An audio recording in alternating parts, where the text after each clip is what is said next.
មានបងប្អូនណាខ្លះកំពុងតែមានបំណុលហើយមានអារម្មណ៍ថាបំណុលនឹងកាន់តែច្រើនទៅដោះមិនអស់ដោះមិនចេះហើយសោះកាន់តែដោះកាន់តែមានអារម្មណ៍ថាកាន់តែច្រើនអញ្ចឹងបងប្អូនកុំបារម្ភថ្ងៃនេះខ្ញុំនឹងលើកយក7ចំណុចនៅក្នុងការវិធីដោះបំណុលបាទដែលមានដូចខាងក្រោមអញ្ចឹងវិធីដោះបំណុលដើម្បីឲ្យមានប្រសិទ្ធភាពបងប្អូនត្រូវធ្វើយ៉ាងម៉េចបងប្អូនត្រូវតែកត់បំណុលនឹងមកទាំងអស់ថាជាពាក្យប្រមាណ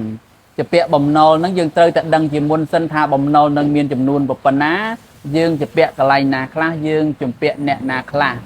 ហើយប្រាក់ដើមដែលនៅសល់បំណុលនឹងសល់ប៉ុណ្ណាការប្រាក់ប៉ុណ្ណាហើយត្រូវបង់ឲ្យគេនឹងបង់រយៈពេលប៉ុន្មានបង់ចំនួនប៉ុន្មានអញ្ចឹងបងប្អូនត្រូវតែច្បាស់លាស់កន្លែងហ្នឹងហើយបងប្អូនត្រូវដឹងថាតើការយើងបង់ទៅវិញនឹងទាំងការប្រាក់ទាំងចំនួនត្រូវបង់វាត្រូវចប់រយៈពេលណាអញ្ចឹងបងប្អូនទៅរាយឲ្យអស់បងប្អូនទៅរាយថាជាពាក្យអ្នកណាចំនួនប៉ុណ្ណាត្រូវបង់ប៉ុណ្ណាទៅរាប់ឲ្យអស់បាទពេលដែលយើងកត់អស់ហើយយើងនឹងដឹងហើយពេលហ្នឹងយើងចាប់ដើមបែងចែកបំណុលហើយអញ្ចឹងបន្ទាប់ពីបងប្អូនបែងចែកបំណុលហើយបងប្អូនកត់អស់ហើយកត់ត្រាអស់ហើយបងប្អូនរកវិធីដើម្បីបង្កើតចំណូលថែមទេអត់ទេបំណុលគឺយើងអត់បង្កើតបំណុលថែមទេ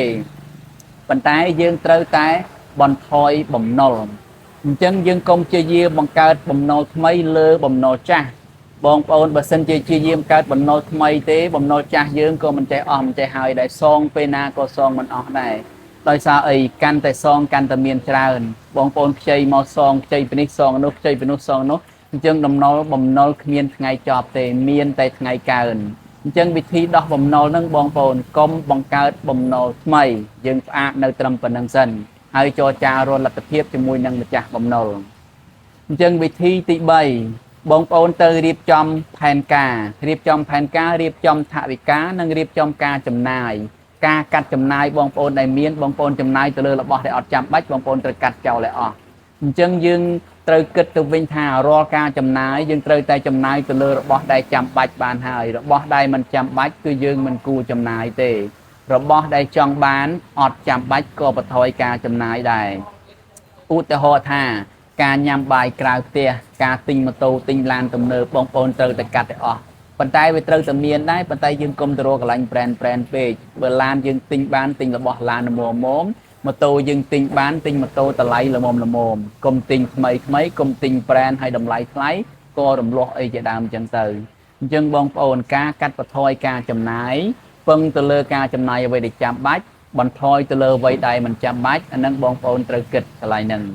អញ្ចឹងចំណុចទី4បងប្អូនយើងត្រូវជ្រើសរើសបំណុលណាដែលយើងផ្ដោតសងជាមុនជាទូទៅរបៀបសងបំណុលបងប្អូនបេះបំណុលតូចសងមុននៅពេលដែលបំណុលតូចសងមុនហើយបំណុលធំវានៅមូលអញ្ចឹងអត់សូវមានបញ្ហាទេអានឹងគឺចំណុចទី1ចំណុចទី2បងប្អូនត្រូវសងបំណុលណាដែលមានការប្រាក់ខ្ពស់ជាមុនសិនដើម្បីអីព្រោះការប្រាក់ខ្ពស់នឹងវាធ្វើឲ្យបងប្អូនជំពាក់កាន់តែច្រើនដើមទៅជាការទៅជាដើមកន្លែងហ្នឹងហើយចរចាជាក់ស្ដែងជាមួយនឹងម្ចាស់បំណុលអានឹងវិធី2កន្លែងហ្នឹងជុំក្នុងកន្លែងហ្នឹងអញ្ចឹងការកើតលក្ខខណ្ឌការកំណត់លក្ខខណ្ឌរវាងម្ចាស់បំណុលជាមួយនឹងយើងក៏ត្រូវតែឲ្យបានមានភាពមួយច្បាស់លាស់ដែរហើយចរចាតាមភាពជាក់ស្ដែងបងប្អូនអាចរើសទៅលើបំណុលណាដែលមានការប្រាក់ខ្ពស់ជាមុនសិនឬក៏បងប្អូនអាចសម្រេចទៅលើការបេះបំណុលដែលមានបំណុលទាបតិចទួចហើយដើម្បីឲ្យនៅបំណុលមួយមូលដើម្បីយើងងាយក្នុងការសងជាចេះជាងថាបេះអាតូចដើម្បីនៅអាធំគឺងាយក្នុងការសងចំណុចកន្លែងហ្នឹងចំណុចទី5បងប្អូនពេលដែលយើងចាប់ដើមបេះបំណុលហើយយើងព្យាយាមធ្វើអីមុនគេគឺត្រូវបង្កើនចំណូលតែសិនបងប្អូនអត់បង្កើនចំណូលទេអញ្ចឹងបំណុលនឹងអត់បន្ថយទេបង្កើនចំណូលដោយធ្វើអីបងប្អូនអាចរកការងារបន្ថែមបងប្អូនអាចលក់ទំនិញអីចឹងទៅឬក៏អាជីវកម្មតូចឬក៏បងប្អូនអាចធ្វើមាតិកាអនឡាញដែរគេហៅថា content creator ឬក៏ MMO នោះរកលុយតាមអនឡាញពីព្រោះការរកលុយតាមអនឡាញវាអត់សូវប្រើដើមប្រហែលទេប៉ុន្តែប្រើការព្យាយាមអញ្ចឹងបងប្អូនទៅរកចំណូលណាដែលចំណាយដើមតិចប៉ុន្តែប្រឹងប្រែងព្យាយាមប៉ុន្តែចំណូលមកវិញហ្នឹងគឺចំណេញច្រើនដូចជា MMO ជាដើមវាត្រូវការពេលប៉ុន្តែវាអត់សូវចំណាយពេលច្រើនទេហើយជាទូទៅចំណូលអនឡាញហ្នឹងជាទូទៅវាត្រូវការពេលយូរបងប្អូនកុំរំពឹងទៅលើអ្វីដែលបានលឿនពេកនឹងវាធ្វើឲ្យបងប្អូនខកចិត្តដែរចំណុចទី6 បងប្អូនត្រូវចរចាជាមួយនឹងម្ចាស់បំណុលចរចាយ៉ាងម៉េចទៅថាបំណុលរបស់យើងមិនអាចទូទាត់បានភ្លាមទេសូមពន្យាពេល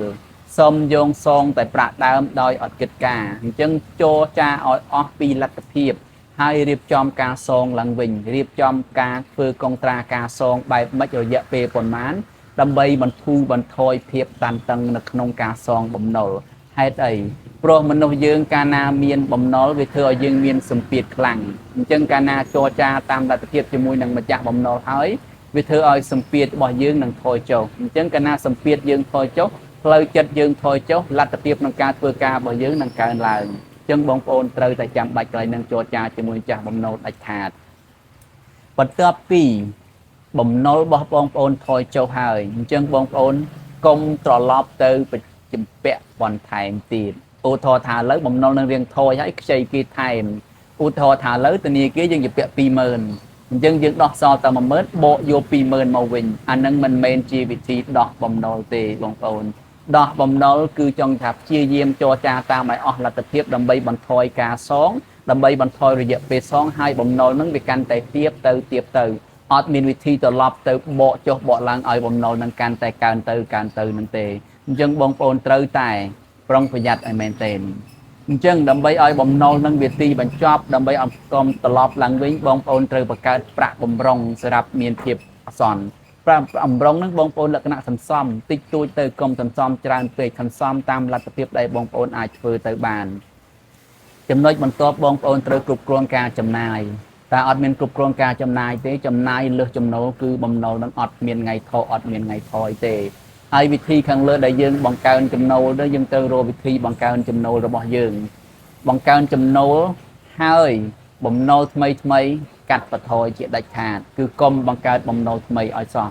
ពេលព្រោះទិសដៅរបស់យើងគឺសងបំណុលឲ្យអស់មិនមែនទិសដៅរបស់យើងដើម្បីសងពីអ្នកមួយទៅខ្ចីអ្នកមួយមកដាក់ទៅខ្ចីតបមួយទៅមួយទេនៅពេលដែលបងប្អូនតបចុះតបឡើងនឹងគ្មានថ្ងៃបញ្ចប់ទេបំណុលកន្លែងហ្នឹង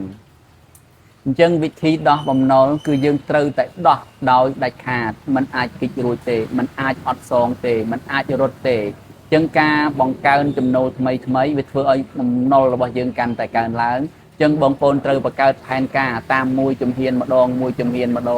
បងប្អូនសងបំណុលដែលទូចបេះទូចដើម្បីឲ្យនៅបំណុលធំមួយហើយនិយាយជាមួយចាស់បំណុលដោយភាពស្មោះត្រង់ពីភាពសងរយៈពេលសងការសងទៅវិញរយៈពេលប៉ុន្មានដើម្បីឲ្យមានភាពច្បាស់លាស់ដើម្បីឲ្យមានទំនុកចិត្តថាយើងអស់លទ្ធភាពហើយអញ្ចឹងនៅពេលអញ្ចឹងយើងអាចគ្រប់គ្រងបំណុលបាន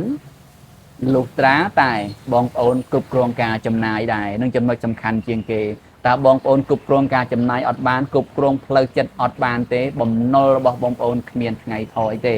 គ្រប់គ្រងយ៉ាងម៉េចកន្លែងហ្នឹងគ្រប់គ្រងចង់ថារបស់ដែលមិនចាំបាច់ត្រូវកាត់បន្ថយព្យាយាមបង្កើនចំណូលបន្ថែមកុំព្យាយាមបង្កើនបំណុលបន្ថែមបាទអរគុណច្រើននេះជាការចែករំលែកវិធីទាំង7នៅក្នុងការដោះបំណុលដែលមានប្រសិទ្ធភាព